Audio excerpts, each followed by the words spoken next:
Da li je ovo budućnost upravljanja državom ili eksperiment sa nepoznatim ishodom? Albanija koristi veštačku inteligenciju u vladi. Pogledajte u kom pravcu ovo sve ide. Dakle, oni su napravili ministarku koja ne postoji kroz veštačku inteligenciju, ali su to uradili, znate zbog čega? Da bi sprečili korupciju. Pa, možda. Odmah da kaže, tu postoji svaka čast i Albaniji i albanskoj vladi, protiv koje per se nemamo ništa protiv. Međutim, postoji tu pretekst koji je prilično poznat u svetu tehnologije. Dakle, tehnički direktorka OpenAI-a, dakle, jedne od glavne firme sada o kojoj govorimo ona se zove Mira Murati. Ona je poreklom Albanka, dakle, kao tehnički direktor je bila jedna od vodećih. I 7 dana generalni bila. Tako je, onda kad je bio smenjen Sam Altman. Privremeno, dakle, ona je jedna od vodećih ličnosti tehničkih u celom polju veštačke inteligencije.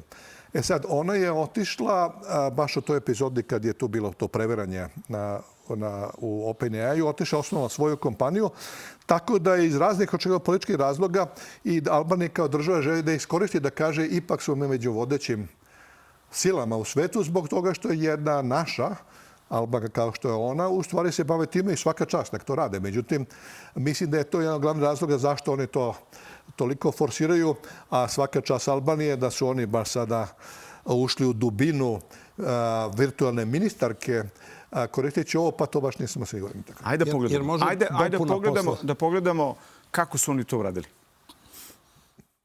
Upoznajte Dijelu, ministarku i veštačku inteligenciju. Ovo nije naučna fantastika. Ovo se dešava u Albaniji i to je svetska premijera.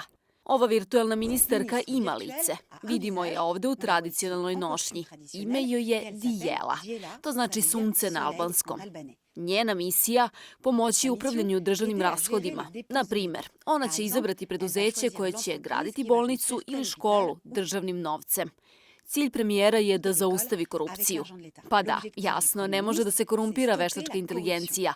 Preduzeće ne može davati poklone veštačkoj inteligenciji kako bi ga ona izabrala umesto konkurenta, što se ponekad dešavalo.